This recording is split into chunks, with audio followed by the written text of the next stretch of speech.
You know, they say all men are created equal, but you look at me and you look at Small Joe, and you can see that statement is not true.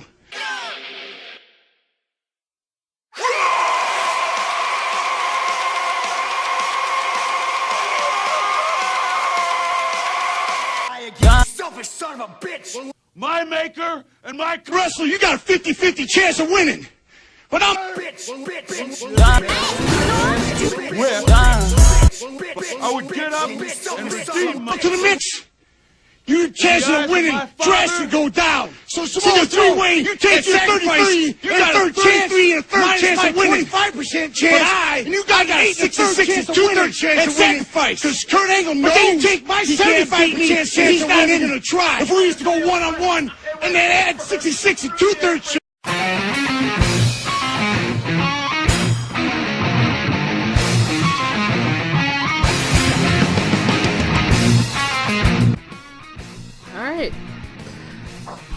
Hey guys, welcome to the podcast. Sorry if my eyes look really crazy. It's allergies. Pollen is fucking everywhere. My car is literally green now instead of silver. This podcast is brought to you by the Titus World Slide. Just wanted to throw that out there.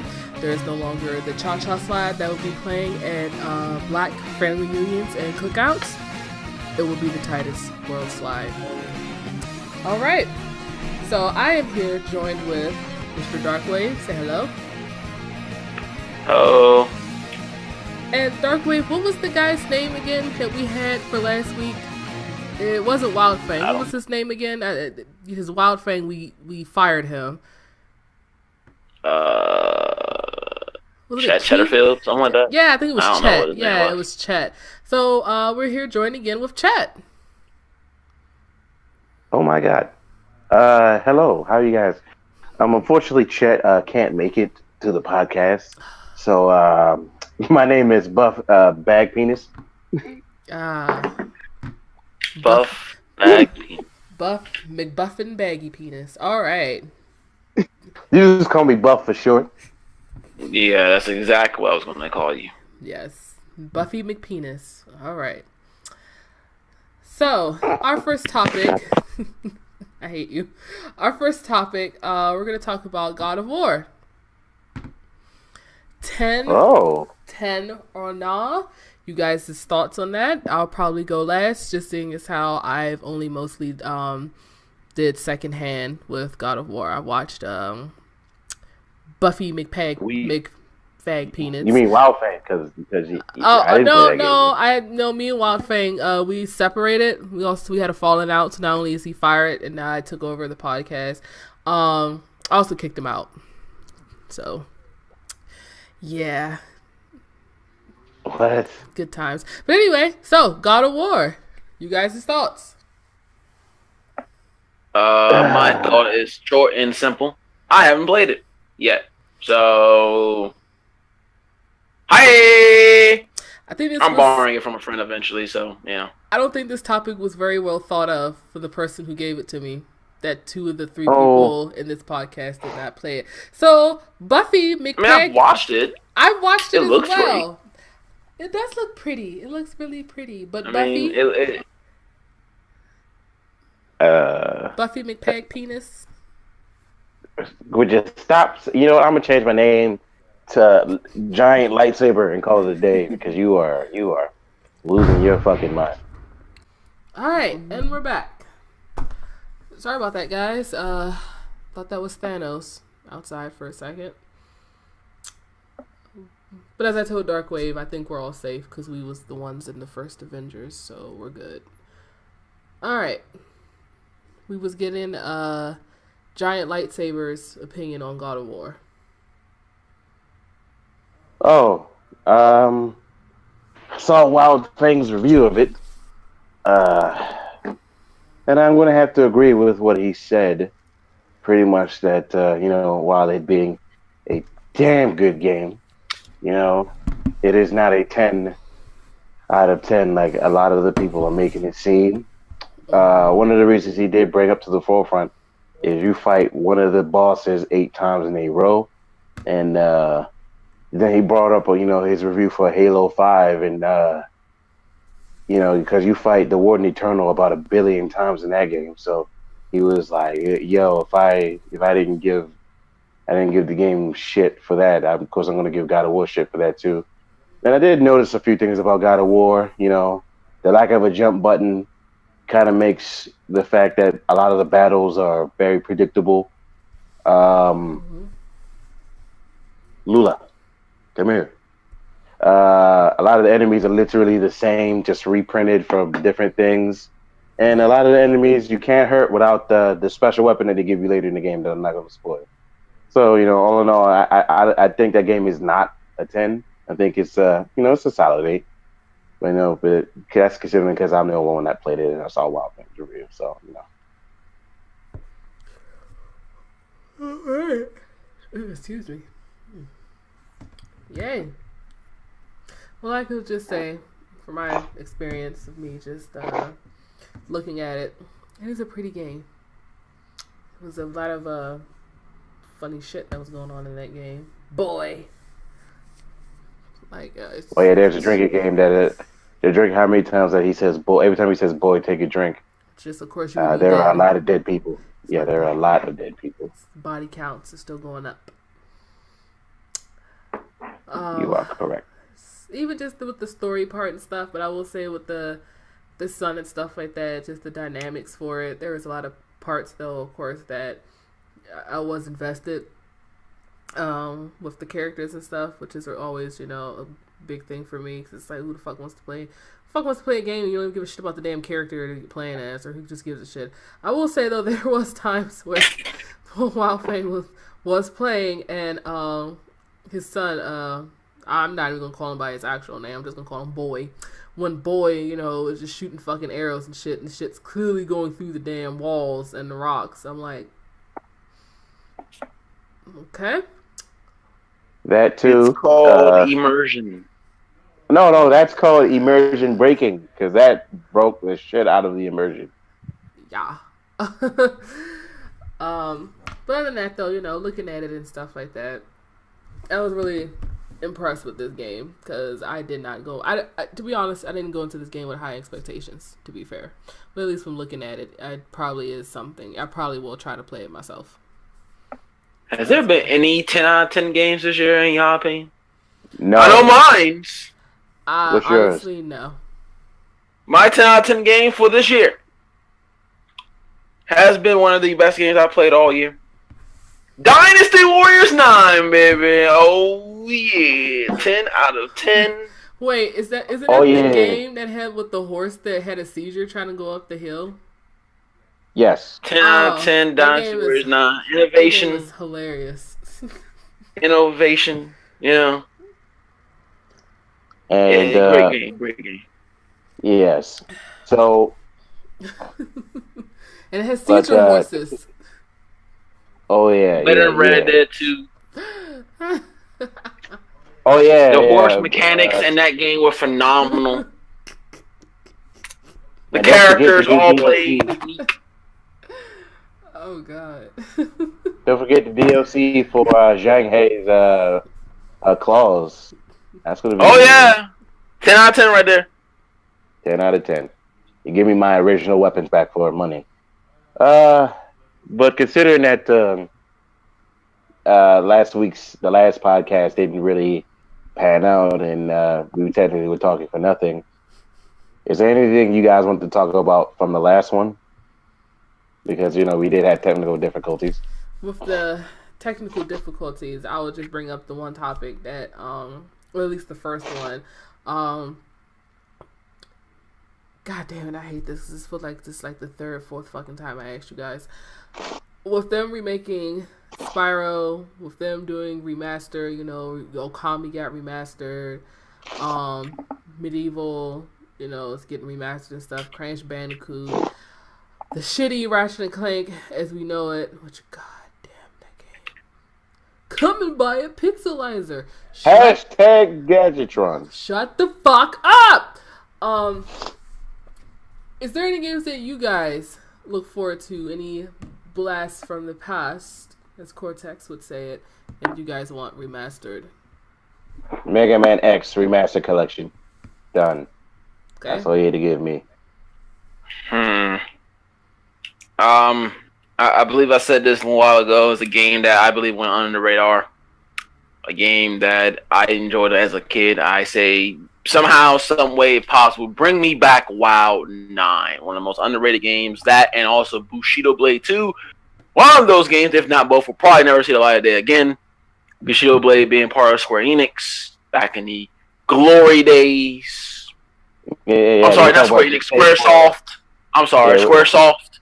Yeah, we're talking about the same Square that doesn't know anything besides Final Fantasy VII and Cloud. And it doesn't make anything besides Final Fantasy anymore. Like, it's kind of weird. And Wild 9, I don't know who made that game, and in fact, I forgot who it was, but, you know, if there was some way to bring that game back to life, which is probably wishful thinking on my part, I would love it. And, of course, like I said, Bushido Blade 2. 2 good games right there. But then again, I guess you could say, oh, we do have Bushido Blade 2 and For Honor. For Honor is... That's a whole different topic for a whole different day. Clowns.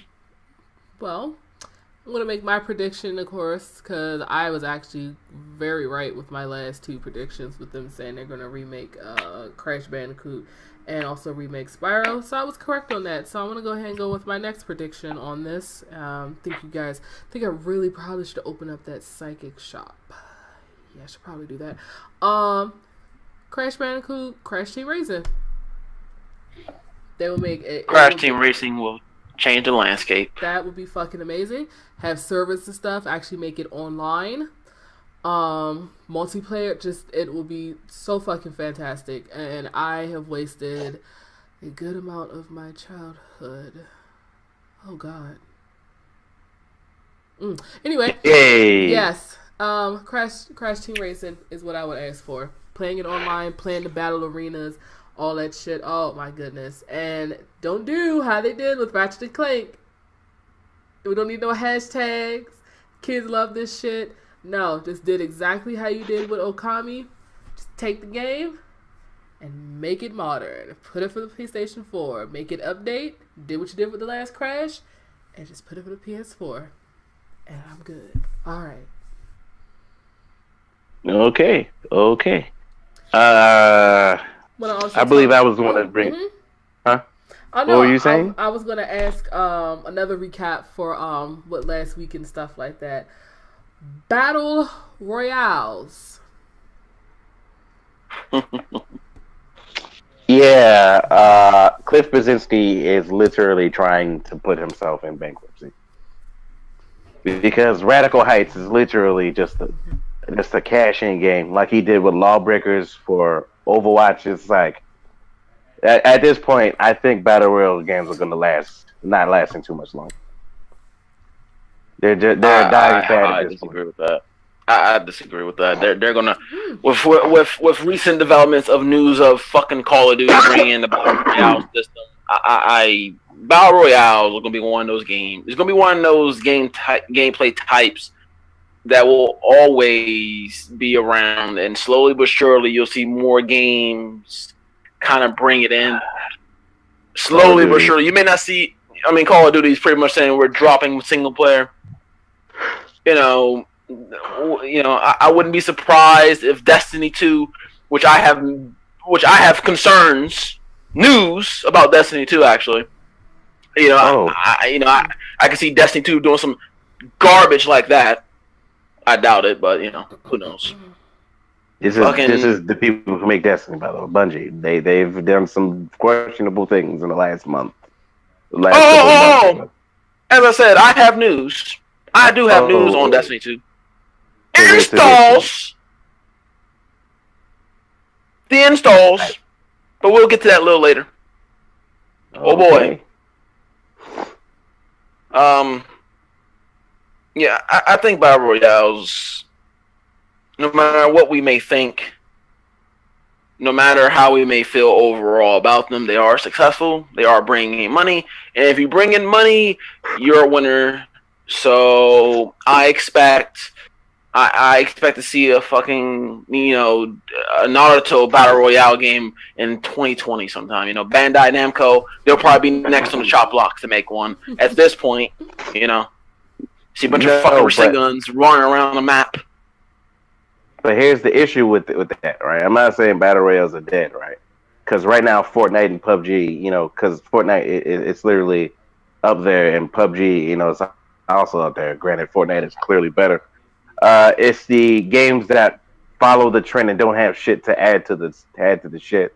Those are the ones that are going to start making it fail, because at some point it's going to be like, okay, why would we even buy this game? For example, Radical Heights is that game on a literal basis. Well, battle royales, and I believe this was something we touched in the technical effed up podcast. Battle royales are going to be the same as MMOs. They're literally going to be the same type. They're going to live in that same bubble as MMOs. You either like it or you don't. Let's take a look at Bless Online. Bless Online has been one of those games as an MMO. It has failed numerous times, though. From some people have said it was a decent game when it was out, but it failed overall. And you have games like Final Fantasy XIV, World of Warcraft that are successful. So when you come out with an MMO, what do? You try it. And if it's trash, it's trash. Oh yeah. And you dump it and you go back to what it is. Radical Heights, I don't know if it will be trash. And people said Lawbreakers wasn't bad, but again, when you have Overwatch and you have Lawbreakers, which do you rather play? It becomes a matter of it's almost like, why would you use Widowmaker with Hanzo getting all these buffs at this point? It's almost a mute point. It's the same as that. Why play Lawbreakers when I can play the more populated, and the game I'm used to in Overwatch? And it will be the same like that with every battle royale game. Some people prefer PUBG because it's more realistic. Some people prefer Fortnite because it is a little bit different because of the building aspect. You come out with Radical Heights. If it's good, we got H1Z1 coming out for PlayStation. Battle Royale game. I'm surprised that game even made it. The funny thing is, I've played Radical Heights. It's free from Steam, and that game has no unique bone in its body. It's literally Fortnite without the building mechanic. For me, PUBG, granted, I've played it already as well. PUBG has its issues, but it's not in any way that much unique. Fortnite is the only one to me that actually has, genuine unique assets in its body. And then when it comes to the what's it called? Lawbreakers versus Overwatch little debate. Look, have you played Lawbreakers, man? I mean, I played it. It wasn't necessarily bad. I played the I had a little beta or whatever. It wasn't necessarily bad. It's just like, I have Overwatch. Why would I play it? Yeah. Not even that, man. It was my main issue. Yeah, my main issue with Lawbreakers is the characters weren't, first of all, there were no really unique characters, and they all were weird, and none of them had a personality. Like, when I killed somebody and he said, "#you're dead, bro," I literally cut the game off. I was done. But I mean, the same thing can be said about Paladins and Overwatch. Same, Paladins? It's just I played about a quarter of Paladins and stopped playing the game. They're practically the same. Oh, I didn't know. But it's like, again, it's not a bad game. It's literally just preference. And you look at PUBG not being unique. I mean, PUBG was the first to really bring this battle royale system into open world. I mean, yes, you had H1Z1, which, again, in case you don't know, it's coming from PS4, which I am surprised it even made it past Sony's, certification with how bad that game is. Oh no, H1Z1 is terrible, but it's coming this month. I might add, but you look at PUBG. PUBG, and this is what people like PUBG. It's more realistic.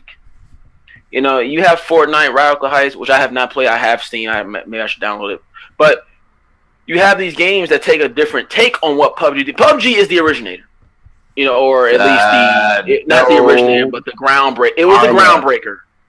Yeah, I was about to say. That's why I changed it. It's not the originator. It's the groundbreaker. It's the one that.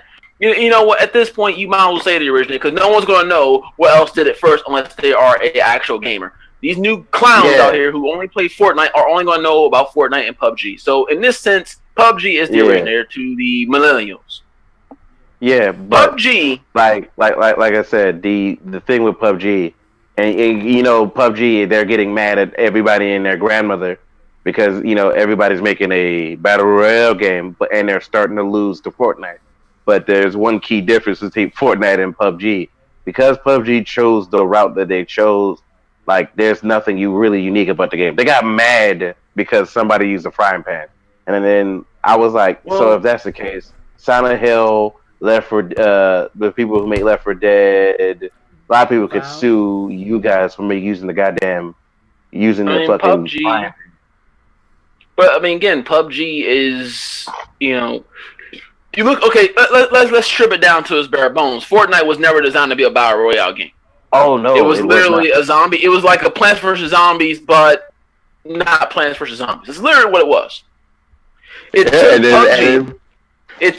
looked at PUBG and saw PUBG was doing all this fanfare. It was making all the money. It said, okay, we can do that, and we can implement building, and that will make it better. I can't say that PUBG is bad because it does nothing unique. Because why doesn't it? The uniqueness of PUBG was the battle royale. Yeah, no. The game, to me, the game's just boring because it can take a. Well, it's realistic. I mean, it's like PUBG is literally. Wasn't that a mod of H1Z1 or whatever that fucking game on Steam? Arma. Yeah, and so it became like they're all mods of like originally Arma. Dude. Yeah, it's just fucking stupid at this point. And PUBG is a serious based game. So I don't if I turn on PUBG and I see someone building a house out of bamboo sticks and trees, I'm like, this ain't Fortnite.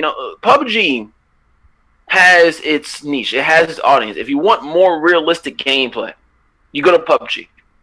If you want more of the kind of out there. Now, yes, is Fortnite funner? Yes, because it's more free with the weapons. It's not necessarily 100% realistic. You got Gatling guns and building, but PUBG is, it's kind of like, when Call of Duty and Battlefield used to really be great, and you say, well, Battlefield is for more of the realistic, and Call of Duty is more for the, the fancy running gun. It's kind of the same here. PUBG is for those guys who want that military-like feel of really going out here and, battle royale, finding materials and killing people. Fortnite is for more people who kind of want that feel, but to have it amped up to, like, the 10th degree. It's like looking at Gears of War and then going to Vanquish and say, you know what, Vanquish is better because Vanquish goes at 300 miles an hour while Gears of War is slow and tacked on. It's kind of a I would say Vanquish is a 2 times better game, but by far, I like Vanquish more. But what I've always said I've always said Vanquish is Gears of War on crack, which it was. Yeah. Or whichever came out first. I think I forgot who came out first. Probably Vanquish at this point. Platinum Games all over the damn place. But I mean, Gears of War on crack. You running around the map like at 500 miles an hour, doing flips and slow down and all that stuff and duck and cover. So Fortnite is PUBG on crack. All right. I guess we should move on. I don't know. The host master should probably move us on now. Then you guys go.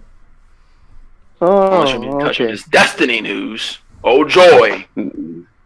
Oh, yeah. It's short news. It's not long. It's very short. Go ahead. No, not yet. The DLC. I want to talk to you about the DLC first. That's what I'm talking about. That's the news. Dynasty Warriors 9 DLC first. Oh, that game is dead to me, man. Who cares? Legitimately, when you told me about the clause, I said, who cares? I literally said, I don't care. At this point, who gives a shit? Like, at this point, I look at Dynasty Warriors 9 as a colossal. It's like the Roman Reigns experiment. It failed. It is a failure. Dynasty Warriors 9 needs to turn heel and say, Extreme Legends and Empires are going to blow your socks away because we're saying fuck you guys and we're going to do what we know is right, which would be taking everything Dynasty Warriors 9, scrapping it, and getting us Dynasty Warriors 8 with freaking upgrade graphics. I'd rather play a rehash of Dynasty Warriors 8 than playing Dynasty Warriors 9. That game is terrible. I'm sorry. It might just be worse than 6. After really sitting here and playing that game for as long as I did, it might just be worse. The only reason why 6 is so bad is because of what they did to my favorite character, so I'm probably a little biased there. But, I mean, Dynasty Warriors 9 is terrible. I mean, they technically did the same thing to him in 9, if this is technically. But, Yeah. All right. Let's move on to your Destiny news, guy.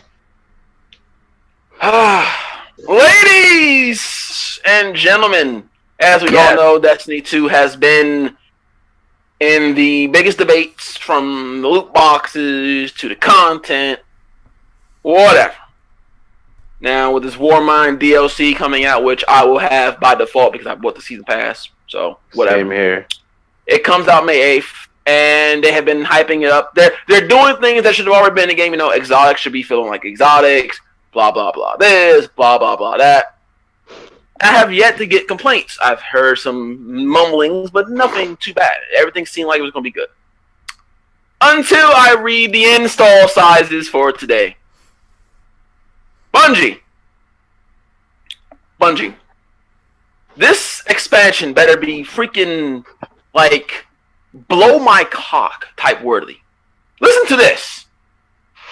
PlayStation 4, I'm going to go down the installs and this Destiny file sizes. PlayStation 4, for the expansion, 53 gigs. Okay? That is a day one buy of a video game plus a day one patch. Actually, no. That's the next part of that. Xbox One, 50 gigs. Make much sense. PC, 48 gigs.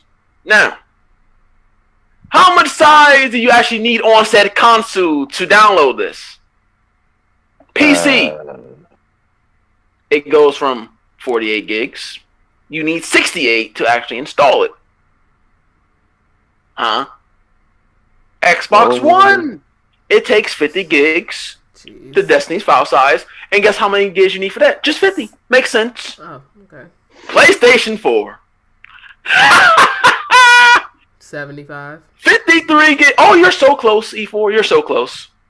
53 Destiny file size, as I said. 71 gigs is required to run this game.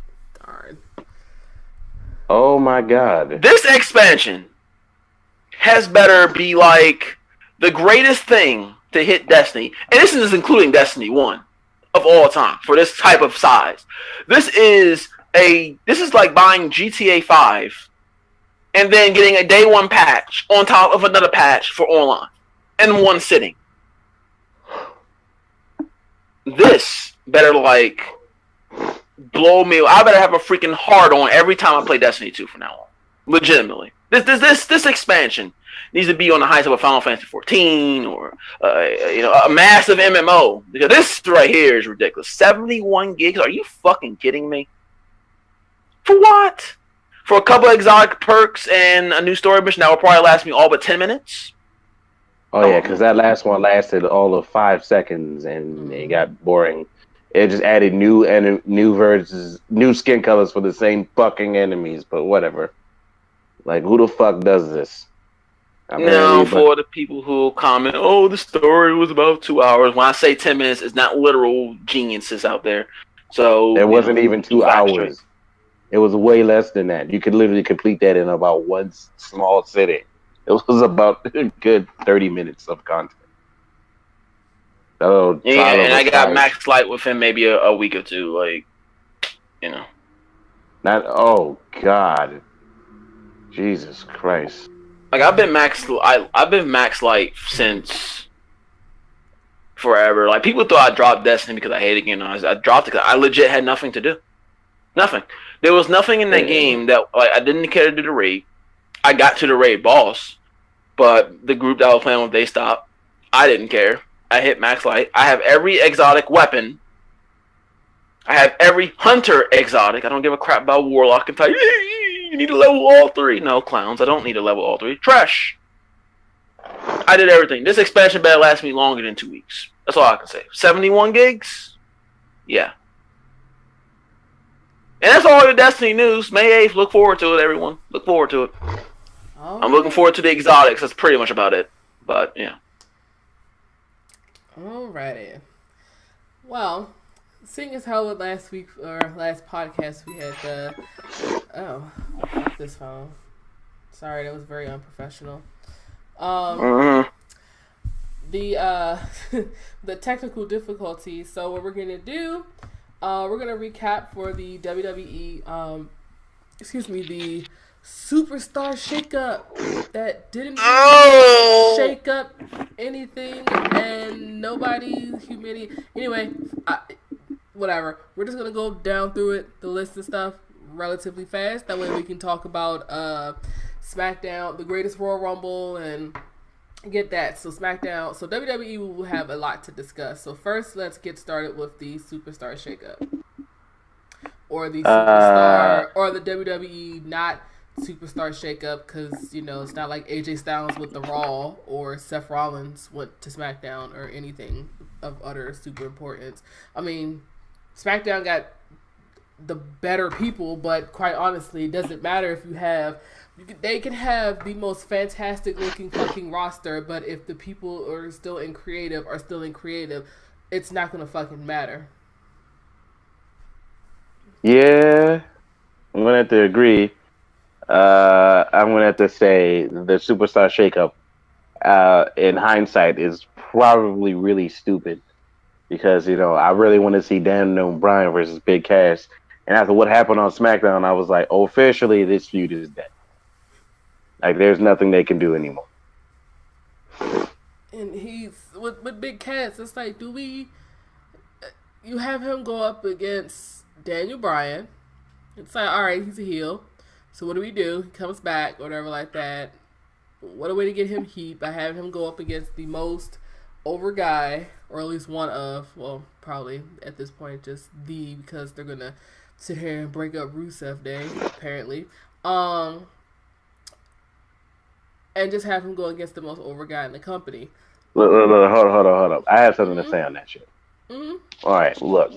Why in the blue hell did they make Lana say that dumb shit? That makes no sense. And why did she infer that the guy that helped him get over is holding him back? I think Rusev is probably going to be leaving, and they're probably like, well, we're going to go ahead and just break this shit up, and then you can go. That didn't make any sense. She's like, is something holding you back? And then looked at fucking Aiden English. And I'm like, bitch, girl, you're holding him back. Right, what have you done? You're the one holding him back. Like, that makes no sense. How in the blue hell is the guy that got him over with his massive singing the one holding him back? That don't make no sense. We know who's holding him back. It's production. It's the old man that's holding him back. Yeah, man. Not even like. Yeah, of course it's creative holding him back. But if we put it on the other perspective, like from character standpoint, Lana has never done anything to get him over.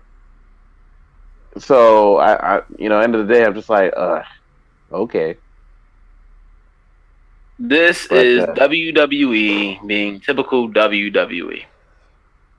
I think I even said this before. I wouldn't be surprised if at some point this year they break up Rusev Day and Aiden English and all this because it's over. And it's not. It's same thing they did with Bad News Barrett. Same thing they did to Damian Sandow. Aiden English. Same thing they do. He would get buried if they break up Rusev Day. Here's the thing. Aiden's done. Here's the thing about Rusev Day that people don't understand. Everyone say, "Oh, Rusev is Rusev." Aiden English technically made that even more than it was. Without Aiden English, the Rusev Day chant would be minuscule at best. Rusev is a good talker, but he's not a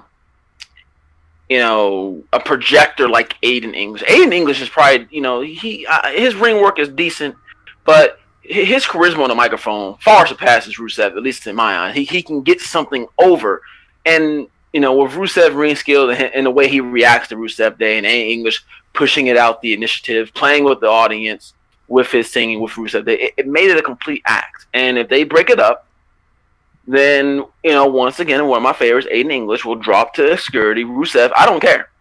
I honestly don't care. He's good. It would be nice to see him push, but at this point, who cares at that point? Without Rusev Day, what is Rusev? At this point, he's nothing. Back to where he's buried beneath the creative garbage of SmackDown Live.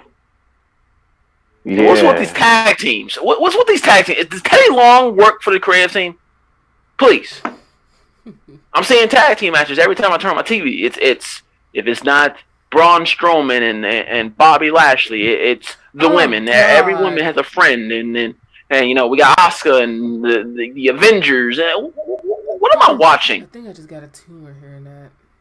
On WWE, you know this is my, you know, everything should be about the championship. I don't give a crap what division. If you're in the mid card, it should be about whatever mid card title you have. If you're in the main event, it should be about the WWE championship. If you're a woman, it should be about that women's championship. I don't care if you respect Charlotte or Becky or whomever. Asuka should not be helping Charlotte at all. I saw that shit. Especially after what we seen at WrestleMania. You know, after WrestleMania, Asuka should have did what Shinsuke did and beat the holy hell out of Charlotte. You know, you have heel Shinsuke, heel Asuka. Why? Because it makes sense. Get Shinsuke giving low blows. You know, Asuka giving titty twisters. Right. You know, you got her giving, you got Asuka giving. You know, hey man, the Empress of titty twisters and Nutcracker Mora should be a thing. It should, but it's not. We got Asuka sitting here calling themselves the Avengers, and we got, you know, yeah, man, tag team, man. What, every week, can we have single matches, please? You know, it's bad enough that I don't care about 95% of the women on any roster. Raw and SmackDown. We're not going to discuss NXT. You know, it's terrible. We got the Charlotte Initiative on SmackDown. We got the Ronda Initiative on Raw. Oh, and then in the overall spectrum of both brands, we got Total Divas. What is this? Who cares about Total Divas? Who cares about any of that garbage that comes on television? No one watches that trash. You know what we watch? The only thing people watch about Total Divas is when one of those women twerks and they go on YouTube and type in Lana twerking, and that's what they see. Or Naomi, you know, in a thong somewhere because of Total Divas. That's what they look at. They don't look at the fucking show. Who cares? The shows are delayed anyway. They're like 6 months late. Oh, yeah. I didn't know that Naomi... I actually tuned in when it first happened. Mm-hmm. Yeah, when it first happened, I tuned in. I'm like, wait. This was like 3 months ago. What is this? What am I watching? If you're not having a tag team division with the titles, which, you know, is rumored, so I would see why they have these tag matches, setting up teams. My prediction still stands. I've said this before. If they bring in the tag titles, the first champions will be Sasha and Bayley. That's my prediction. And if they do, once again, it won't matter. You know what? No, they wasn't. WWE thinks that we're stupid and we have a short-term memory, so. You know, and like, there's no reason. On Raw, you know, Mickie James turned heel randomly. I'm having tag matches with Alexa and Ember Moon. What does Ember Moon have to do with any of these women? If anything, she should be wanting to knock these women off their pedestal to raise herself up for the championship. It's like no one wants to go out the championship unless they turn heel. And then once they turn heel, they make it known, and they still get plugged into tag matches. Yep. It is. This is terrible, and this is not just for the women; it's for the men too. Kevin Owens and Sami Zayn versus Strowman and Bobby Lashley. How many times? Well, hold up. We're gonna get to that. We should save that for the previews and prediction for Backlash on Sunday. It happened 6 times already. Backlash. I know. 4 times. Backlash, by the way, guys. Guess what Backlash is? It's the first dual branded pay-per-view. Yeah, I totally forgot. You know, you're right. The first one was 2018. Oh wait, Survivor Series. No, it is. That's why I didn't say. Oh wait. I was gonna say no. The first dual branded pay-per-view. Oh wait, yeah. It's as if WrestleMania and the Royal Rumble didn't happen. Yeah. As if the greatest Royal Rumble didn't happen either. Like, yeah. But yeah, let's go ahead and move on to the topics of this week. Let's talk about. I would like to discuss the. Well, actually, for me, there's not even too much to fucking discuss with me for the greatest Royal Rumble. The only thing that I would just think that's fucking hilarious is just the fact of course, Titus slide is fucking hilarious. That made the whole fucking Rumble totally worth watching for me. Except for, of course, WWE. WWE with this Titus World Slide, they're kind of like that kid, that uncool kid that's in school, and then when a bunch of other kids are laughing at something that was like really funny, and they're like, oh, you guys said that. It's like, oh, now it's not cool anymore. Okay. Yeah, that's pretty much what WWE just did. Yeah, they have Titus talking to Renee like, oh, it was part of my plan, and you know what, I just fell. And then we got fucking Baron Corbin. I swear, he need to just cut his fucking hair. His fucking hair looks disgusting. Anyway, Baron Corbin, and it's just like, oh, why are you talking to this guy? And then blah, blah, blah, blah, blah. And then having Titus, and then it's already fucking shirts. Jesus Christ, it's already fucking shirts for Titus World Slide. After like the show, after like Raw and SmackDown and shit, asking the superstars, what did you guys think of Titus? Like, did you know that Titus slid? Did you know that Titus fell? Did you know that he fell? Did you know that he fell? I didn't fucking know that he fell. You know what? Everybody loved it, so let's just keep going with this. It's like, you know what? And it's not funny anymore. I'm done. You know what the best part is? Did you know that Friday that was the greatest Royal Rumble? I didn't know. And I wasn't doing. Okay, and sure. Did you know that Backlash is the first dual branded pay-per-view? Yes. Whatever. There's a topic in here I want to talk about. Yes, sir. The Johnny Gargano versus Ciampa feud and how the fact that it continued.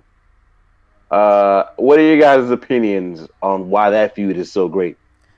And not only is it continuing, it's keeping us invested and interested in it. I'm still interested in this feud. And yes, I will say that there is one word as the reason why this feud is still good and stuff like that. I have my one word, Darkwave. What is your word? Simple. That's the word. It's simple for you. And it works. Yeah.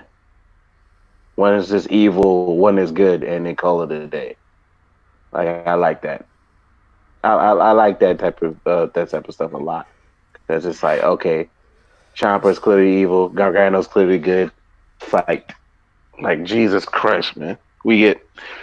And then I have a better question for you guys. Why are half the main roster feuds so shit? Because they're overcomplicated, overbooked, and doesn't make any sense. And because we at the payoff. because we see them every fucking week. I don't need to sit here and see Sasha Banks, or Bailey. I don't need to see them every fucking week. You know, you can show, oh, this is such and such. You can maybe show Sasha. You can maybe show Bailey. I don't need to sit here and see the Bludgeon Brothers or the Usos and their shit. I don't need to see the fucking New Day. I don't need to see it. It's back to what, Darkwave? It's overly complicated than what they're trying to sit here and do. It's just too much. And you don't need to sit here and everything doesn't need to be a 6-man, a 10-man. Let's include this person just to get him some screen time. Let's put this. I already said this before they had all these call-ups and all this other kind of shit. I said, first of all, the main roster is flooded. I was like, it's just flooded as fuck. Like, somebody else comes up here, even on fucking SmackDown. Bless you. Even on fucking SmackDown, people can just not even just get buried, but people will just get lost in the shuffle. We'll be like, oh yeah, that's right. That motherfucker is on there. What the fuck did I see him? Huh. Thank you. Perfect 10. I was like, what the fuck? Which, by the way, WWE thinks that they're funny not having Ty come out as man number 10 in the greatest Royal Rumble. Fuck you guys. Yeah, it's like we don't. It's just too many people. It's the main roster is flooded. They're trying to have every single goddamn person on the damn roster have goddamn screen time, and it's like we don't need to see every fucking body every single goddamn week. Rotate. I personally want to see some fucking rotation. If I haven't seen goddamn Brazongo without doing the damn police fashion files bullshit, whatever, Can I actually see them fucking wrestle? Haven't seen fucking Ty Dillinger in like damn near a month's time. Fucking rotate. Nope, we gotta see the same motherfuckers, the same stupid shit, the same rehash and shit, the same fucking reason why we was almost about to get Randy Orton versus Jinder Mahal. Oh my God, I remember that. Thank God we're not. But, you know, I don't think the problem is with the rosters being bloated. You know, the problem with these feuds and why Ciampa and Gargano are, you know, it makes sense. You know, it goes back to the making sense. Have you seen any tag matches with Gargano and Ciampa? No. If this was a main roster feud, I would have seen a tag team match at least 4 times because you gotta bring in and this is something the main roster does. I don't understand. So I'm just gonna throw out names. This is not official feuds. Let's say you have Seth Rollins feuding with, I don't know, Elias. I was gonna say Finn Balor. And then you have Finn Balor feuding with some random heel, a heel Bobby Roode. Oh, that would be glorious. You get those feuds established, right? And then the next week, you get a tag team match of Seth and Finn versus Elias and a heel Bobby Roode. And then next week, you'll probably get a 6-man with another feud. Do you see the problem here? They're interjecting feuds, and nothing gets resolved.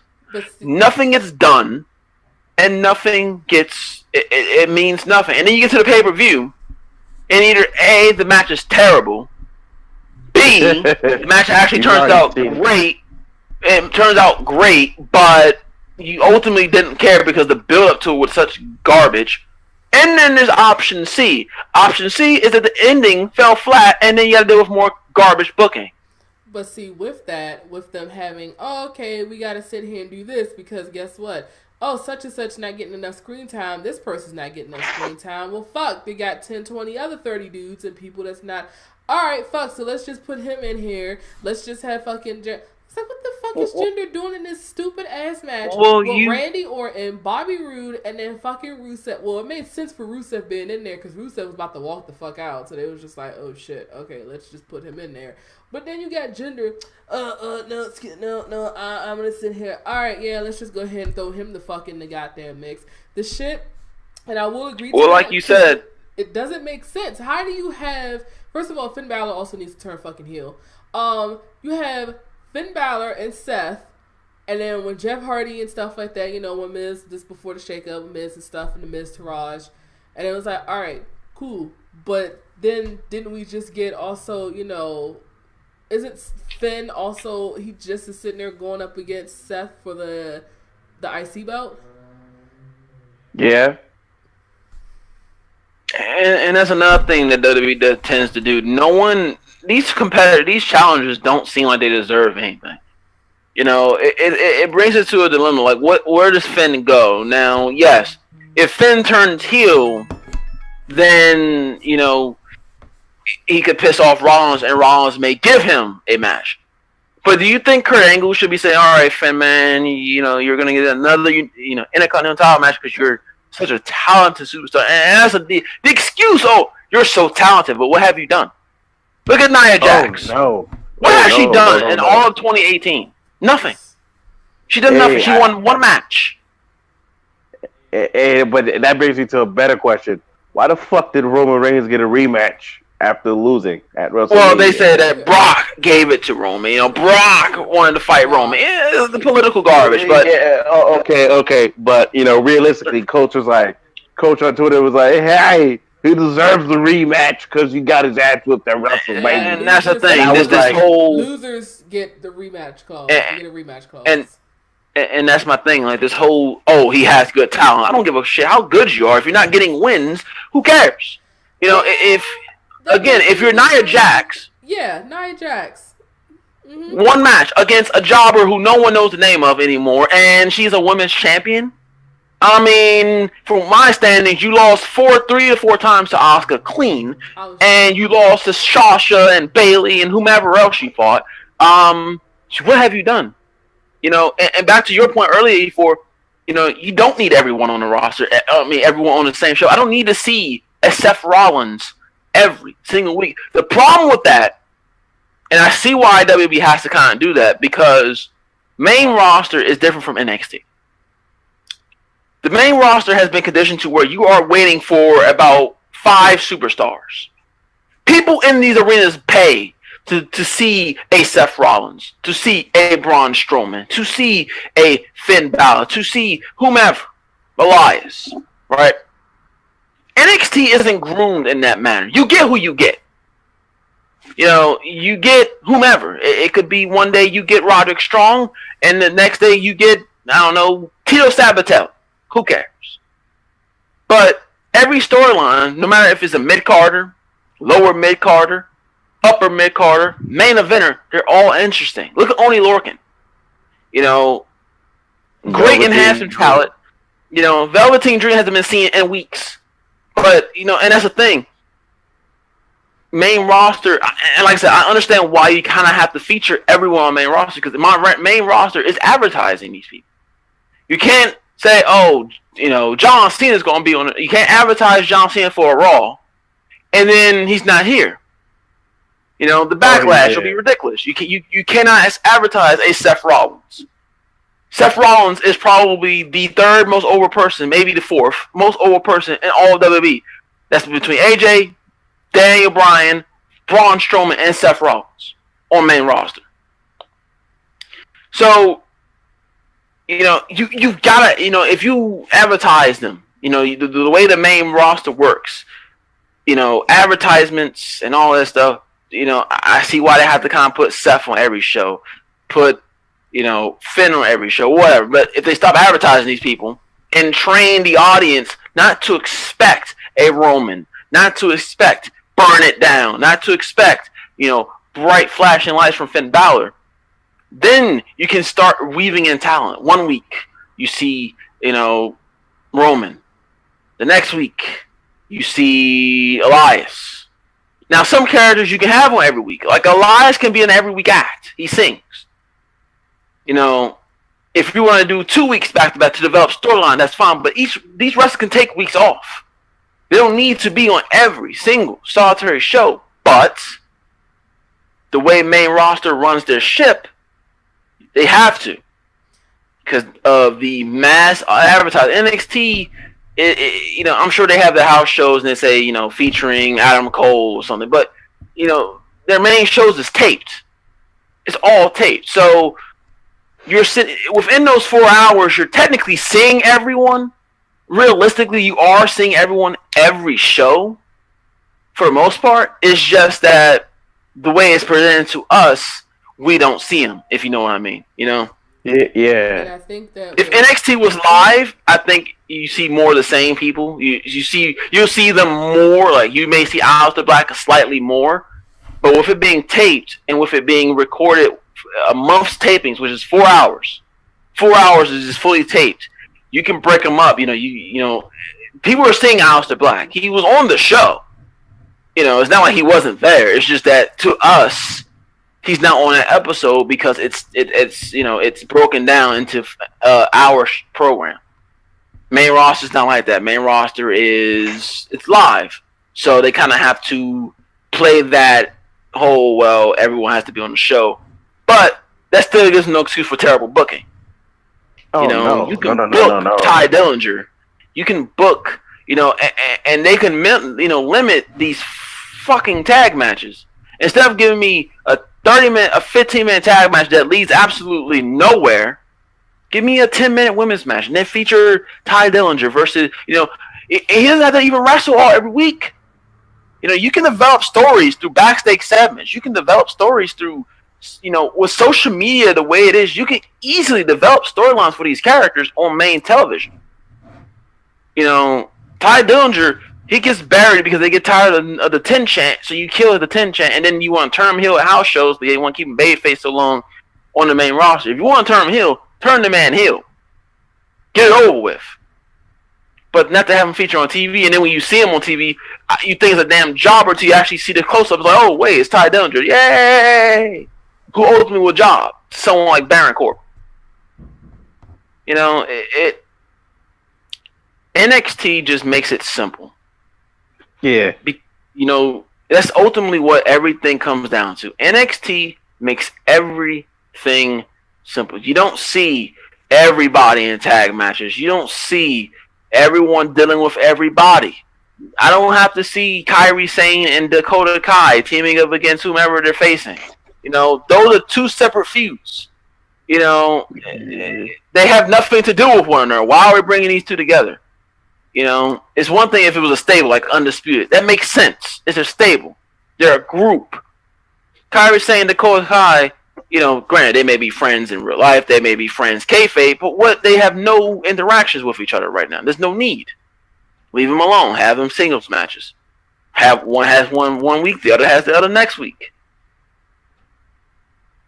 But being taped gives NXT that leverage, and they keep it simple. If WWE did more things like that, and just made things make sense, realistically, Finn should say fuck this shit and go heel.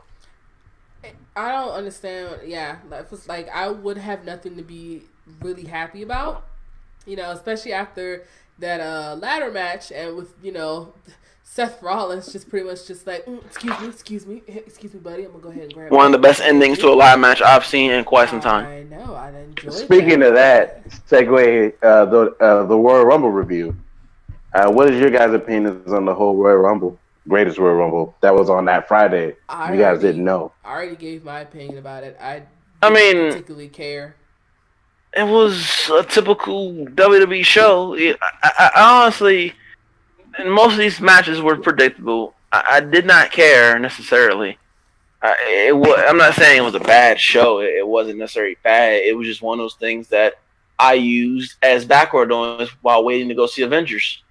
And I mean, none of the matches blew me out of the way. The ladder match, though the ending was great, the rest of the match was kind of tame.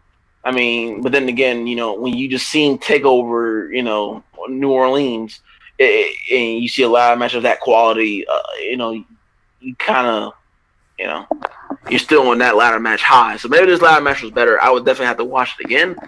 But I mean, the show was the show. It fed the Roman initiative some more.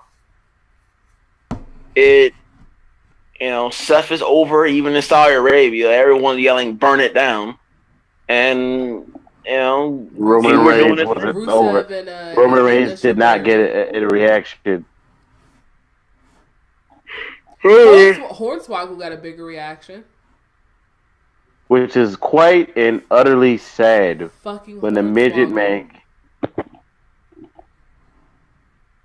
I mean, Hornswoggle is considered a legend at this point, man. I just want to know why Roman Reigns. Look. My main problem with it was the besides the Titus World slide that officially got buried because WWE buried it, is the fact that why magically over the years they decided to change the rules to the goddamn steel cage match. Like, why did they do that? It makes no sense.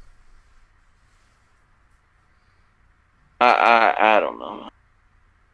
Like, dude, guys, I don't know, but like, I've been watching wrestling for years, man. I want to know why they're sitting here saying that Daniel Bryan broke the record for the longest, been in the Royal Rumble and stuff the longest, when it's like, wasn't there like an extra 20 people in this Rumble compared to Rey Mysterio. Rey Mysterio. I thought that Royal Rumbles were 30 man, and I thought this 50 man one was just a little one time thing, or maybe a every year thing. I don't know, because Saudi Arabia, their deal or shit. So I thought that was just a thing for here, not a continuation. So why are they saying you added an extra 20 fucking people? I think the main reason why they're treating it as canon is more often than not, it's probably because of Saudi Arabia. Saudi Arabia paid all this money. WWE is gonna make it feel important, and regardless of what you may think, it was a actual. No matter how many people it was, no matter how many, whatever, it was a Royal Rumble, and it was a Royal Rumble. But I'm going to play devil's advocate here. A 30-man Dude, Royal Rumble, what is hold up, normally hold up, what's hold supposed to up. be a Royal Rumble, for something Well, that was done for a special occasion hold up.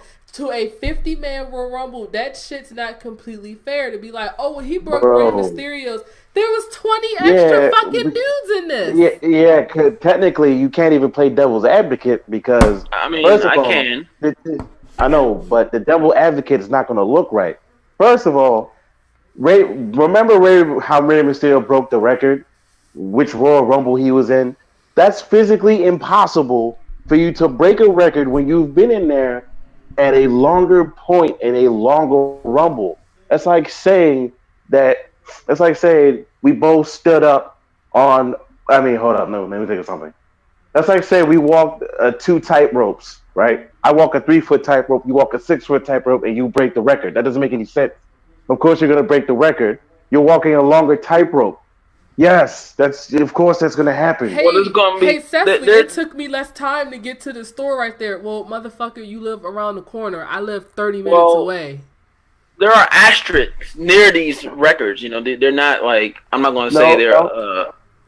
That's what we're saying. Even if you put asterisks right next to them. I mean, but how about be realistic instead of putting asterisks? To play devil's advocate, though, you can say there was 20 extra people, but to be fair, you know, Brian could have been thrown out and Ray's record could have still been going. It wouldn't have mattered. You know, but at the same time, to be fair, I mean, there's asterisks in there, but I mean, I'm not saying that it's 100. Trust and believe. I know that 50 men, 30 men, or 40 men. It kind of the math is off there. One man's going to last obviously longer because he's a bigger Rumble, obviously, but Brian could have been thrown out. And that record could have been saved, but But they decided to have Brian come in at number 1 and stay there to the end. Even E4 brought this up.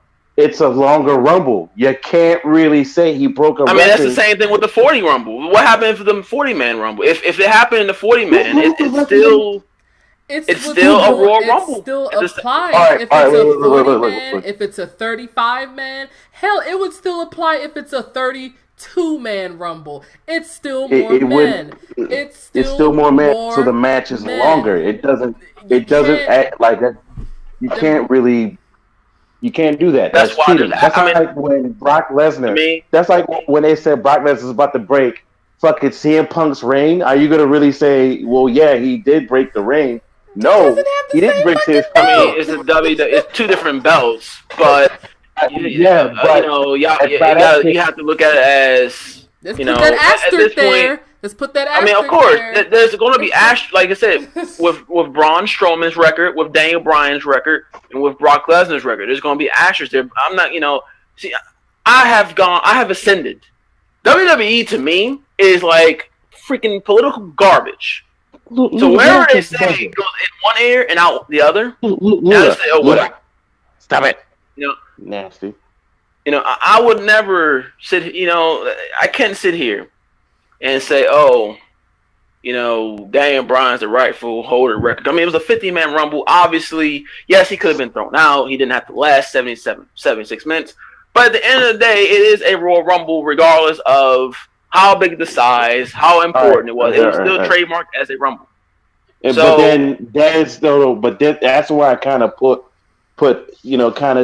have to say, because technically speaking, a 30-man Rumble can go that long too. No one has to get thrown over the ropes, and it can just go on forever. So I mean, there are advocates there. I know, but then when Daniel Bryan lasts that long in a 30-man Royal Rumble, or breaks Ray's drink in a regular 30-man, or Braun Strowman wins a 30-man Royal Rumble, that's when I wouldn't be complaining about shit. When I don't see what's the complaining. I mean, why do we care? Why are we caring about that? This is the point. Why are we caring about records? This is the greatest. This is a joyified, basically a house show. It was a house show. This is why I keep saying. Barely watched the Royal Rumble itself. I literally almost fell asleep on the whole thing. I didn't honestly. I don't even care about records. Who cares? Okay, I'm then not at giving the end my of the day, opinion anymore about this. I'm done because I can rant yeah, all 10 dude, hours. what you just did, I'm done. I'm I done. mean, We're I'm moving playing on. devil's advocate because I'm not gonna. I mean, No, no, no someone has more. to disagree. Someone It has to doesn't go the matter other. if you disagree or agree, bro. That what you For just did was just invalidate yourself. I'm done. No, I mean, no, because we're all arguing about Royal Rumble that seemingly, We're I not mean, arguing ultimately, about none of us prediction. care. But No, I'm playing devil's advocate because it'd be. I mean, someone has to do it. Someone has to be that bad guy. I'm taking that role, sir. so you took the bad guy because then you should not have just said you didn't care. I mean, I Moving don't. on. I mean, Let's realistically, I do the don't. previously predicted. Let's do the previous next, predictions for the back for so backlash, for please. backlash. Th- Thank you. Thank you. Let's Let's get move on. on. Fucking WWE bastards think that we can't fucking count. All right, backlash predictions. Realistically, realistically, right? Um, Backlash, I genuinely don't care about.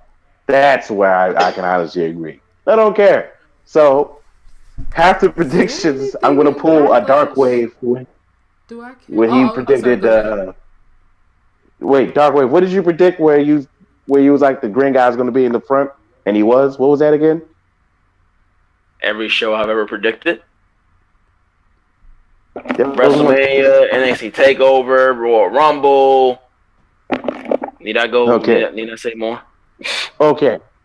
I'm gonna play. All right. All right. So you know what? Go ahead, E4. Go through the matches. Lula, get out your butt, please. Stop touching your butt. Um, what? Lula's in the butt. That's why I'm like, just like Lula, get out your butt. Lula in the butt. Lula's in her butt. How you said it? You said Lula in the butt. In her butt. In her own buttocks. Is like in her nose is up her own butt. Uh-huh. Okay, so backlash. All right, so we have. I'm gonna get to the one that probably gonna throw you a nice we little gotta talk. loop. Nothing says Oh my Friday God, night what like a the hell WWE is pay-per-view. this? That scared the What's hell that? out of me. No, I just clicked something wrong. Sorry. Roman Reigns versus Samoa Joe. Let's see. Who do I hope to win? Of course, I will hope to win for Joe, but we all know the Roman initiative, so I'm just gonna say Roman. Or actually, you know what? I take it back. I'm gonna say that Joe's gonna win. This will be a perfect time since Roman will be on a losing streak, so this will be a really good opportunity for Roman to turn heel. Haha. Wouldn't that be nice? That would be nice, Hello? wouldn't it? Does anybody remember a man in NXT who went by the name of Leaki? Anybody remember Leaki? Remember, I didn't watch NXT at that point. I wasn't watching. No, it was FCW at that time. By the way, the Shield had a triple threat match, a damn good one. Seth Rollins and Dean Ambrose had a damn good match numerous times, and an Iron Man match. His name was Leaki. He wore suits, and he was an asshole. And he did a bunch of power moves. He didn't do a stupid Superman punch. He didn't do anything. He did power bombs and throws and everything of the ilk. I think he needs to change back to Leaki. That's just me. Lula, did you? Why is this part wet on my floor? That's where she was eating the bone.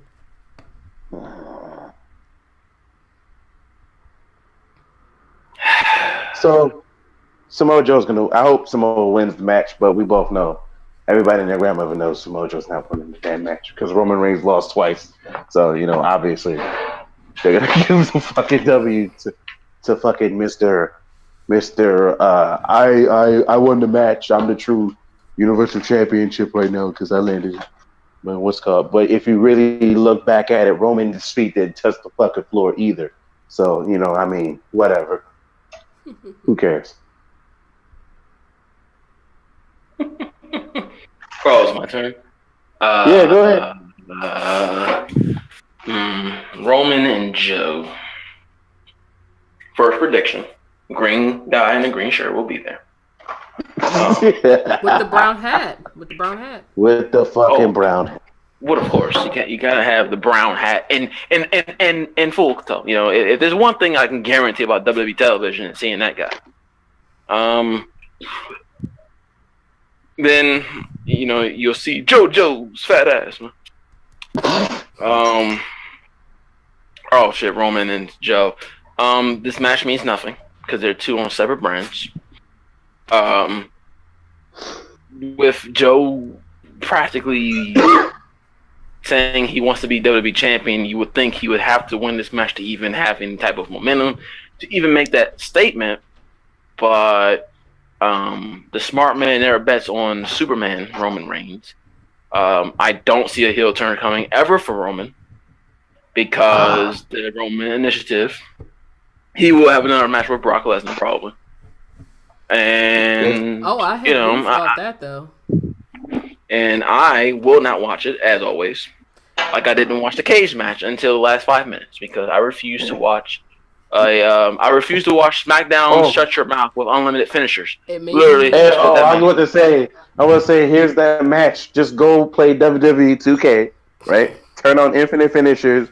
Put Brock Lesnar or Roman Reigns in it on the lowest difficulty, and then no let it go. reversals. No reversals, just finishes. Still, but to give my prediction, I'm going to be different here. I'm going to say Samoa Joe. Granted, my heart tells me otherwise, but I'm going to be different. So I'm just going to say Samoa Joe. Samaja. And maybe Randy Orton going up against Brock Lesnar. Oh, Lord. All right. Holy shit. Yay. Remember that SummerSlam when they fought and their match ended too short because, they decided to have a spot that wasn't necessary in the slightest? But, hey, realism. Yeah. No, I'll tell you something that's realistic. Trivia time. So, they pushed this whole thing about the F5 downing everyone in one go, right? Yep. Do y'all know why Brock Lesnar started beating the hell out of Randy Orton? What did Randy Orton do? Nothing. No, he did. Talking shit? He kicked out of the F5. Oh. He kicked out. I don't know if you remember. He kicked out of the F5, which is why Brock Lesnar started beating him down with elbows. But yeah, we booked the F5. They planned that spot. Oh no! They planned it. The spot was planned, but kayfabe. Randy kicked out of F5 and pissed Brock Lesnar off. That's why Brock Lesnar beat the shit out of him. Kayfabe. That was all planned. Make it. But then again, at the end of the day, if they were going to do that and the match was going to end that way, what was the point of the? Because you know what? Because Randy Orton was one of the guys who never fought Lesnar. Lesnar went through everybody, so they said, why not? Yeah, and then he beat the shit out of Randy. You know what? And I mean, that was all planned. It was part of the match, but that's why I said kayfabe. Story. WWE storyline. Basically, you're right. Because he kicked out of the F5. Right. The whole point of that was that they booked the F5 to be unstoppable, but yet Randy Orton kicked out of it. I'm just saying. But yeah, he can't kick out of Colossus. I mean, yeah. Hey, let's not talk about that. I don't ever want to talk about that shit again. Next on the thing, we have our no DQ match for the WWE Championship. The phenomenal AJ Styles versus Shinsuke Nakamura. Sounds like a porno star, but I'm going to have to say this one. Mr. Nutcracker versus the phenomenal forearm. That sounds like a porn title. Okay. I'm going to have to say... I'm going to have to actually say Shinsuke needs to win because, if he loses and he ends up still in front of the line, even I'm going to be like, no. Just like Roman, you kind of need to go to the back of the line, buddy. I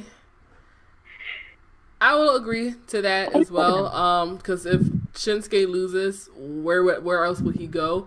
Somebody told me, there's certain people that you don't want to see with mid card belts or going for the mid card belts. Shinsuke is one of those people. You either just want to see him with the world title or just no belt at all. But yeah, Shinsuke at this point, he kind of actually does need to win. Granted, I love AJ Styles. I love them both. Shinsuke does need to win because if he loses, where would he go? Would he still be low blowing AJ Styles? If AJ Styles is having a feud with somebody else, it's gonna look like, what the fuck? So Shinsuke, yeah, everybody's gonna be like, "Why are you?" Because it would be kind of like, okay, Shinsuke, I like you too, buddy, but you do kind of need to get your ass to the back of the line now, and he's gonna get lost. Yeah. I am gonna say this. With what I've seen on television, Samoa Joe saying he doesn't matter who wins. He's coming at the WWE Championship. I doubt they turn Samoa Joe babyface. Oh no, he can't be babyface. So, and Shinsuke Nakamura stood tall on SmackDown Live. He stood tall. Now, if I will disagree about Shinsuke not holding a mid card. I mean, he was an IWGP Intercontinental Champion. He was. So technically, if the United States title was on that prestige, then I could see it. Now, within the hands of Jeff Hardy, and maybe Shinsuke, I could see it happening. My prediction for this, I think AJ's going to win. I feel like for whatever reason, WWE is not going to give Nakamura the championship. Does he need it? Yes. Not necessarily the belt, but he just needs to win. But, it's almost like, and WWE can pull a swerve and actually make Nakamura, Jinder stood tall and he still won the WWE Championship from Orton. So it could be possible Shinsuke, he stood tall and he can still win the belt. But doesn't it pretty much tell you at some point AJ's going to low blow the holy shit out of Shinsuke Nakamura?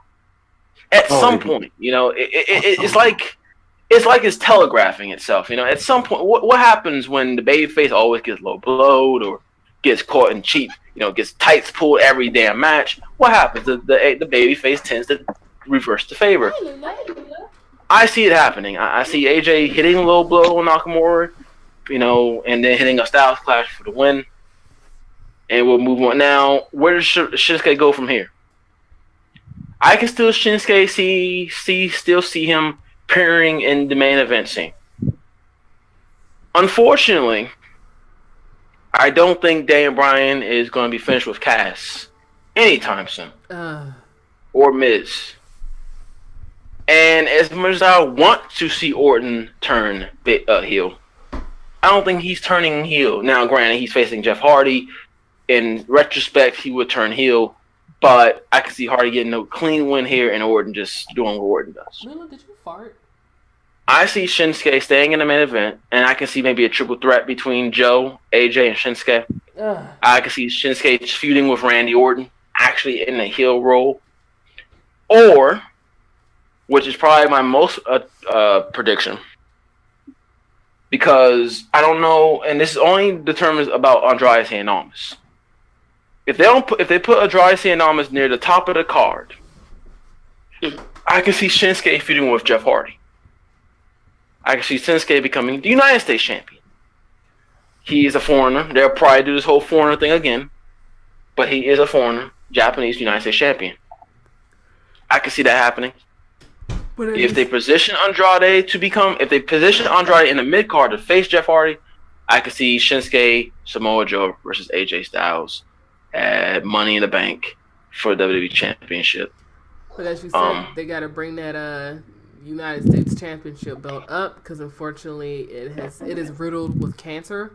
So Jeff Hardy has to bring this belt up. And I'm pretty sure you know who I'm talking about. Whatever belt this man fucking touches, it's automatically just 6 feet under.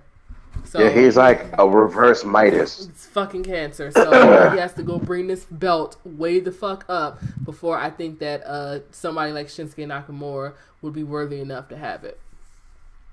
Well, if anyone can bring prestige back to a title, it could be Shinsuke Nakamura. Seth as babyface, he'll do good things with the IC title.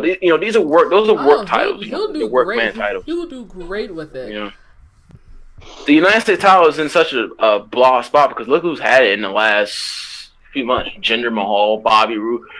I mean, Randy Orton. Babyface Randy Orton is, a babyface Bobby Roode, a babyface Randy Orton. Jinder Mahal, who had it for a cup of coffee, Baron Corbin. Now, when AJ had it, it was pretty decent. Kevin Owens, even though that feud was real with Shane McMahon, and he had Chris Jericho. So, it has good people behind it. It's just none. And once again, the feuds made a difference. None of those feuds felt important. None of the feuds was for the championship. It would feel like the belt. It just went up and down with the United States belt. And I feel like with Jeff Hardy here, I can see unless Andrade feuds with Jeff, which is a good possibility. I can see Shinsuke going after Jeff Hardy. I think Shinsuke may disappear for about a week or two. He'll come back and hit Jeff Hardy with a low blow. Why? Because Nutcracker more. Besides AJ Styles on SmackDown, who is the next most over guy? Daniel Bryan. Oh, forgot about Daniel Bryan. Sorry. But Daniel Bryan's not. Him and Shinsuke not touching at least until SummerSlam. Maybe he has to deal with the Miz. Daniel Bryan, AJ Styles, Jeff Hardy. Mm-hmm. So that would make sense for a heel to go after one of those. So yeah, I can see that, but I'm going with AJ Styles to retain the WWE Championship, and maybe because of the club. The club might be the shot of Shinsuke, which would be hilarious. Yeah. All right, next one. Oh God, unfortunately. Oh fuck, can we fucking skip this? No, we can't. The SmackDown Women's Championship. Hold up. Let's go to the pre-show first. Bayley versus Ruby Riott. Is there anything on the what the fuck? Bayley versus Ruby Riott. I'm talking for everybody. Ruby Riott. Move on. There we go. Okay. All right. Thank you. Bayley. All right. Back to the main. Probably won't even watch the pre-show. I wasn't going to. Bayley versus Ruby Riott. AKA I spoke for everyone. Ruby Riott. Yeah. You did that. Yes. SmackDown Women's Championship. I'm gonna go first because I'm just gonna give the short and simple. Carmella. I don't care. I'm just gonna say Carmella. All right. Iconic. I'm gonna say this, right? And I'm gonna say this by a shred of irony, because Wild Thing would say the same thing. So I'm gonna think like Wild Thing. Still going with this gimmick. Okay. All right. Who the fuck is Carmella, and why does she have my belt? I have another question for that. What the fuck did they do with her fucking outfit? I have a better question. Why did she not cash in her Money in the Bank during the match instead of after the match or the next match, thus ruining Asuka for life? Because she's blonde. Okay, making sure. All right, moving on. I'm done. Next, we have the Raw Women's. Okay. Hold up. Oh, yes. Hold up. Let me take it. Let me. All right. I'm gonna say something. Right. And I'm gonna say this, and it might be me. Nia Jax is so. Back then, Nia Jax and Braun Strowman were fighting jobbers. One was improving, one wasn't, and now we get to today. One is the most over man on Raw. The other is just Nia Jax. Okay, all right. Why is she my champion when she's not good in the ring, and she was on a losing streak for like a month? Same thing with why Roman gets all that other kind of shit, whatever like that is pretty much what's in your blood. Okay. Besides the fact that those two are cousins, my next thing, right? And this is serious. Why the fuck is this feud based off of Nia Jax being fat? Because they have nothing else to go for. Oh, I'm sorry. I'll let you. I'm sorry. Total Divas. Okay. Thank you. Now, my main thing is because I feel like creative keeps making it like we're the biggest batch of retards. Look. They keep saying, actually, Nia Jax is the bully, and we're not the bullies. But a couple weeks ago, you got caught making fun of Nia Jax. So how am I supposed to believe in Alexa Bliss? You know what? No. I'm just going to show. You're not supposed to believe her. That's the point. I know, right? What I mean is, we just saw this match at WrestleMania, and it was shit because, the match was shit. Why are we watching this match again? Because, I'm pretty sure Ember Moon should probably be in title contention. You know what? I'm going to just get to the point where I say Nia Jax is going to win, then I'm going to throw up in the bathroom. Or I'm going to do... I have a better thing. Here's my prediction. When the match happens, I'm going to take Lulu for a walk. Once again, I'm going outside the box, and I'm going to say Alexa Bliss. I will give reasons. Okay. A, there are no heels on Raw. None. There are no baby face. There are no women heels outside the fucking Riot Squad. Mickey that James? are Question heels. mark? So, with that being said, Sasha is still babyface. Bayley is still babyface. Mickey James doesn't count. Question mark? Irrelevant. Mickey James. Of title contention, there is only one heel. Who is Nia going to face next? Think about this. Who is there left? Who's she going to go feud with? I mean, now, yes, there is Ruby Riott. That is a possibility. And truth be told, now that I think about it, it might be Ruby Riott.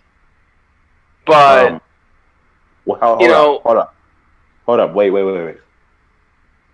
Who are the female heels on Raw? I just said it. Ruby Riott, Riot Squad, and Alexa Bliss and Mickey James. That's it. Okay. Of the main event scene, there's only one true heel, and that's Alexa Bliss. But isn't that 95% of the roster right there? But again, Nia is babyface. Who's she going to face? Is it not? Doesn't that mean Nia is the only babyface? Oh, Sasha Banks and Bayley. I totally forgot about those two. Never mind. I just said those names. Either way. I'm sorry.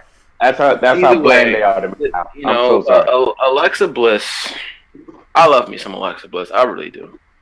Mm-hmm. But none of those two women, Nia Jax or Alexa Bliss, are the best in their division.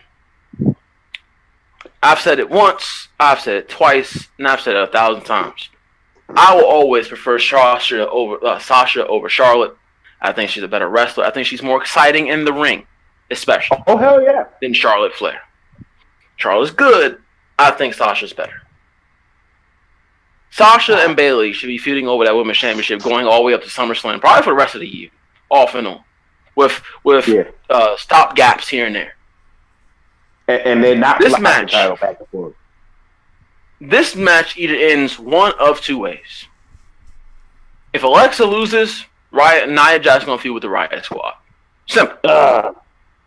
Why? It will make sense. Ruby Riott comes in. She's beating former champions. This is why Ruby Riott will win against Bayley. She's going to beat Bayley. She's going to claim she's beaten two women's champions. She deserves a title shot. If Alexa loses, there's your match. I think Alexis might win because they want to drag out this Total Divas garbage. Because what do you do with Alexis after this? Who's she going to feud with? You're going to have a feud with Ronda Rousey? Granted, it's already there. Mickey James and Alexa Bliss. So maybe I've already predicted what's going to happen. So maybe I should change my pick to Nia Jax. But I'm still going to stick with Alexa Bliss because who cares? So My pick's Alexa Bliss, even though 9 times out of 10 it will be Nia Jax. And the feuds coming will be Ronda and Natalia versus Mickie James and Alexa Bliss at Money in the Bank, probably, or some random show on Raw.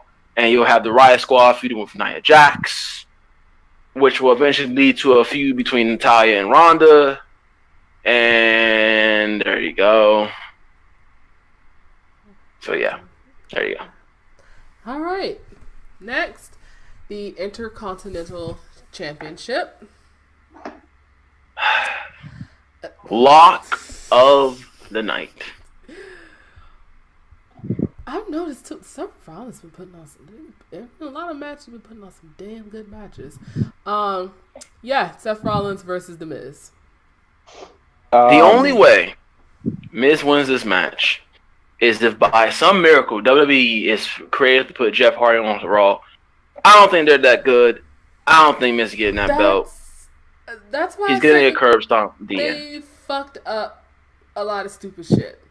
So, and as you said it pretty much perfectly, Jeff Hardy already went to SmackDown.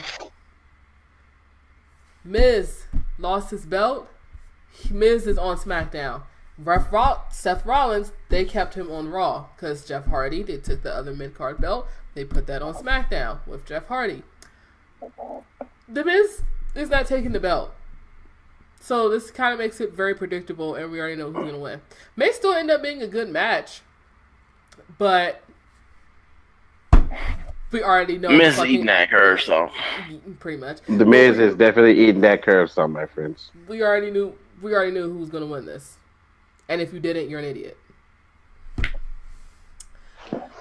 Speaking of Jeff Hardy, we have that. The United States Championship. Jeff Hardy versus Babyface. Mr. Babyface. Randy Orton. Babyface Randy Orton. Yeah. Mr. Randall should be winning that match.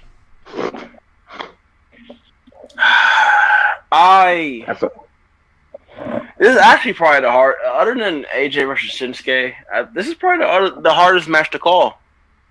Only because of the fact that Jeff should not lose. You know, he should win. He should not lose. But it's Randy Orton, and it's kind of hard to bet against Orton. Especially since he's babyface and his gimmick is RKOing people seemingly out of and nowhere. I am considering the fact that I think you're gonna get an Andrade Cien Almas out of this. I mean, there's so many different possibilities because I can see.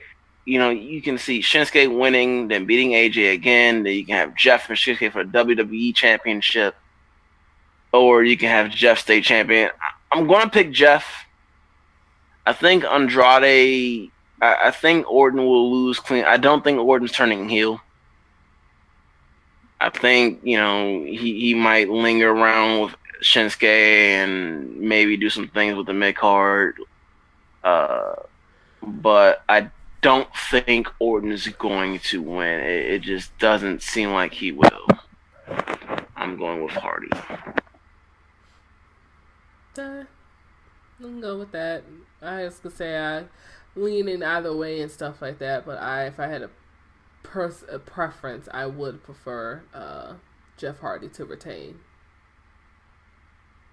Yeah, very much so. Alrighty. Next, we have... Oh, God. Do I actually I don't think I care about this. So, I guess I don't have a prediction for this because I don't particularly care about this match. Daniel Bryan versus Big Cass.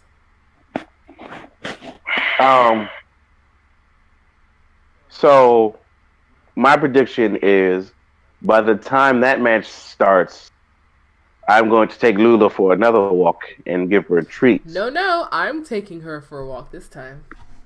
Or I will give her a treat because she's being a good girl. So therefore, that's what's going to happen.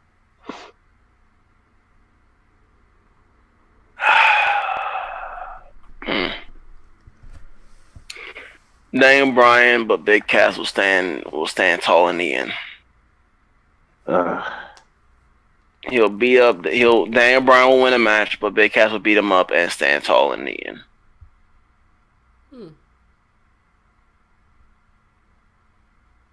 All right. That makes sense. That makes complete sense. That actually sounds like something that will happen too. And I don't think Daniel's gonna win with a knee plus or a yes. I think Daniel Bryan might win with a roll up, which causes the beatdown. Yeah, because he gotta make Cass look good. Pretty which much. would be okay. physically impossible, but you know. Yeah, okay. That's asking you to make, Lula go shits outside. I gotta go package the shit and try to put some glitter and some pretty bows to try to make that shit look good. Oh god, I also don't care about this fucking match either. Fucking Braun Strowman. Oh, Bobby Lashley. Fuck. Oh my god. I totally thought that was a joke. Sami Zayn, Kevin Owens. Oh god. Why? Oh, why are we getting this? I had to fucking yawn at that. That bored the fuck out of me just hearing that. Just saying it. Here's my prediction. Braun Strowman's going to scream and do his signature taunt, and Bobby Lashley's going to almost murder somebody in this match like he did the last 2 times he tried that shit. I swear to God, he needs to fucking stop. Oh, he did that shit with Big Cass. And almost murdered him. Big Cass is almost out for another fucking injury again because he almost fucking destroyed this man's dome. Like, oh shit, that's right. This dude is 6'8", 6'9", so I can't do the same shit I could with this big motherfucker as I could with Sami Zayn or Elias is a big dude, but yeah. And Sami Zayn, come on, no, fuck you. Gotta agree with their sentiments. Was it Braun and Bobby Lashley? Unfortunately. Braun. I'm just going to be short of Braun. Team Braun. Man, we all know it's going to be Braun Strowman and fucking Bobby Lashley. It's Bobby Lashley. Oh God. Can we talk about how not good Bobby Lashley is for real? He is not good. He's already like terrible. I remember for the shakeup when he came out and he was announced, and I was just like, huh. And somebody asked me, they was like, "Oh, are you excited for Bobby Lashley?" I was like, "No." Like, I'm sorry. What the fuck is the big hype about him? He doesn't seem, Oh, that's interesting. I'm staring at the Captain America picture on the wall, and this has more charisma than Bobby Lashley. Yeah, I don't see what the fucking big deal is with this guy. I'm sorry. He's the Black Brock Lesnar. So he's Black Lesnar. All right, so never mind. That's his thing. That's his big deal. Black Lesnar. I found it. Found his little shtick. He's the Black Lesnar. That's why he's important. Okay.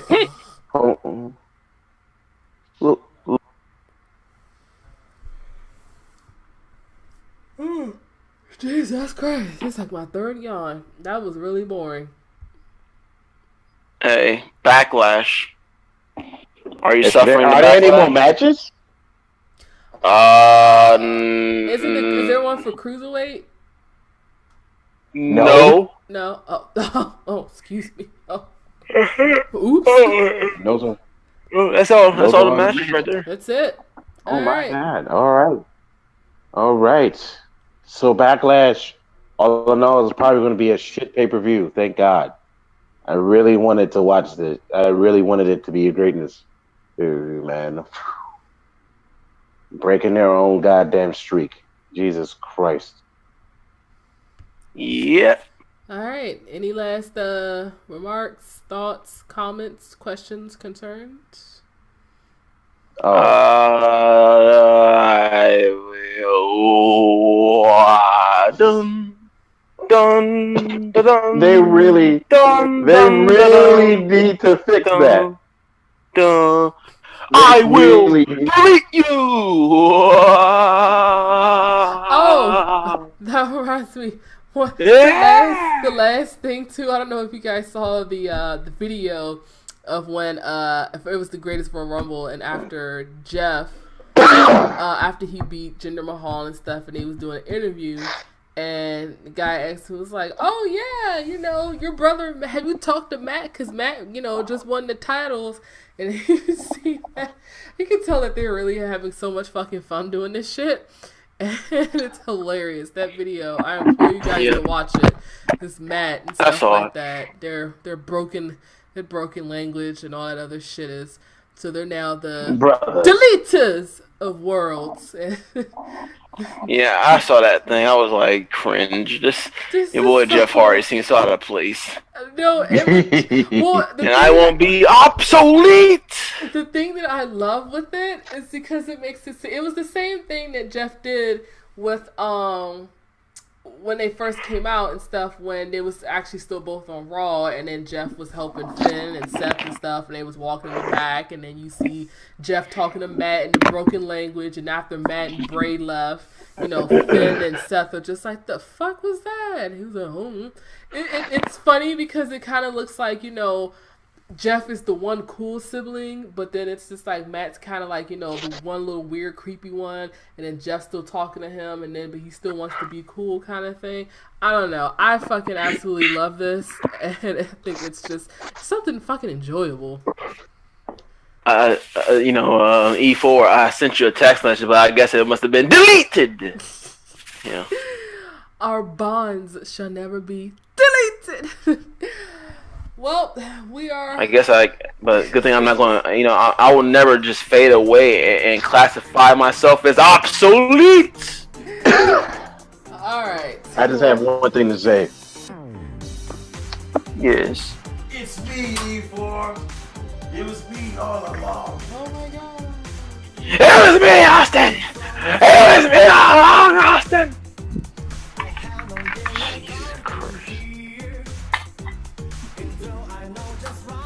Run. Well, I will also say, I like how me and the dog are also looking at you like, the fuck is he doing?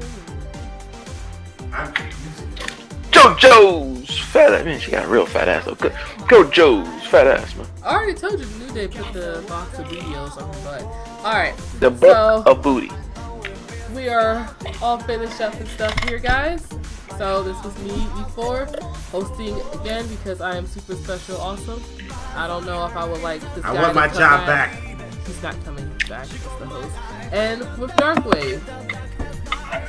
The obsolete mule. We have procured! I must go on my expedition of gold. I'm gonna go ahead and hit the stop now. See, Joe, the numbers don't lie, and they spell disaster for you and sacrifice. Go again, nobody wants to hear it. Your beats are weak and your rap sucks. Look at you standing there wanting a reply. Here it comes big as a battle cry. You're shitty.